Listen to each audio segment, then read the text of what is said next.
喲，唔係晚龍唔過江啊，唔係豬扒唔化妝啊。Hello，大家好啊！今日晚上呢，又諗唔到食乜好啊，咁就嚟咗奧海城呢間食老媽拌麵啊。好多年前已經喺香港開咗噶啦，呢間係台灣嘅過江龍嚟嘅，唔知而家味道仲 keep 唔 keep 到呢？或者價錢啊同人氣有冇轉變呢？咁一齊跟我入嚟睇下。個菜單呢，望落去都幾舒服啊，啲插圖呢都幾靚，清晰明白咯。咁我認識呢間鋪頭呢，係買佢嘅獨立包裝嘅即食麵啊。佢個麵呢，再加埋啲配料呢，喺屋企煮啊都好好食。老媽拌麵呢，啱啱開嘅時候呢，我都有幫襯過嘅。咁呢一次係第二次幫襯啦。咁通常過江龍啊嚟到香港呢，都一定係貴少少噶啦。但係我估唔到呢，老媽拌麵呢喺香港都有6間分店，都幾多下。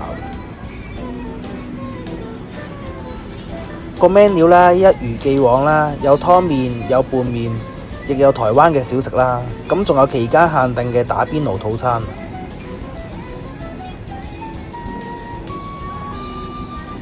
睇嗰陣啦，都係拌麵或者個湯麵呢係比較吸引，就中伏冇咁高咯。仲有呢個期間限定嘅打邊爐一人鍋係有啲貴啊，咁牛肉火鍋都要成100蚊起步啊。咁好早之前啦，吉野家或者大家樂打邊爐呢都係44蚊啊，50蚊。哎呀死啦，暴露年齡添。個裝修風格呢都幾有台灣 feel 噶，配埋啲台灣音樂，佈置同燈飾咁樣，坐落去都幾舒服噶。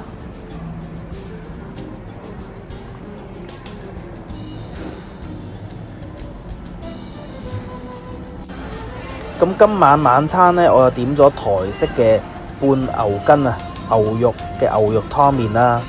咁上到台面啊，咁都幾香啊，聞到有少少似嗰啲呢滿漢大餐嗰種紅燒牛肉味。個湯底呢都幾重嗰啲花椒八角嘅味啊，咁做得幾好啊。個湯唔係話好油啊，都幾清晰。碗麵呢就有2件大大嘅牛展啊。咁都算切得厚啦，仲有2件嘅牛筋啦，一條菜，仲有啲蘿蔔啊，仲有紅蘿蔔咁樣嘅。嗰2件牛展呢，就不過不失啦，咁厚切嘅2件，咁見到牛肉嘅紋路啊，整體上都合格啦，都幾好食嘅。咁但係牛筋呢，就真係唔得啦，煮過咗籠啊，太腍啦，老人家可能適合嘅。咁但係如果年輕人啊，或者追求有少少品質啦，咁都唔算話好合格咯。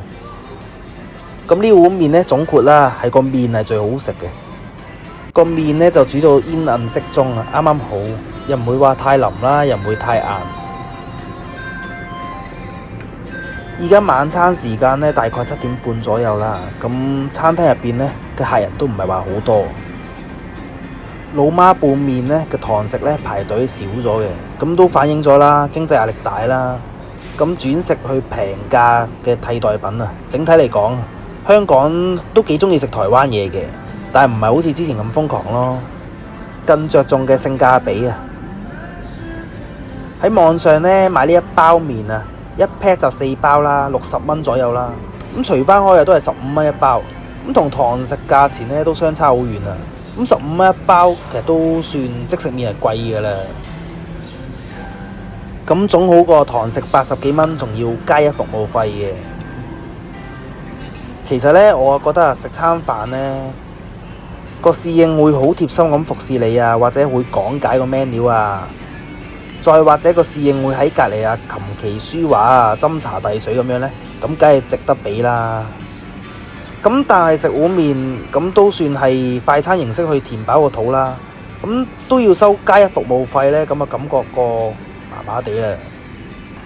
我就寧願你個麵賣貴少少啦，咁你寫到100蚊一碗麵就唔收加一呢，個觀感上就舒服啲咯。因為收得加一呢，我預咗係會有卓越嘅服務態度咁樣噶嘛。唔知大家對加一有咩意見或者點睇呢？不妨留言講下。係喎，我都爭少少唔記得咗呢，我仲點咗個紅油炒手啊！咁個職員好溫馨提示我啊，話呢個一定要食先啊，費事攤凍呢就唔係咁好食啊。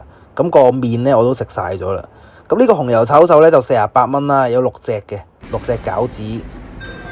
咁餃子又真係非常普通啊，我覺得灣仔碼頭呢仲好食過佢。咁個炒手呢係咪漏咗落紅油呢？感覺上好似唔太似紅油炒手咁樣。咁食落去啦，咁啊，節醋啦、蒜蓉啦、豉油、蔥花咁樣嘅。咁呢個紅油炒手真係唔推介，直頭唔好食添啊！好啦，咁食完啦，咁連埋加一呢就收143蚊啦。唔知台灣係咪呢個價錢呢？係咪同香港差唔多呢？大家不妨留言睇下你食過呢間嘢未？仲有點樣食係最抵啊？好啦，呢一集係咁多啦，我哋下集見啦，拜拜。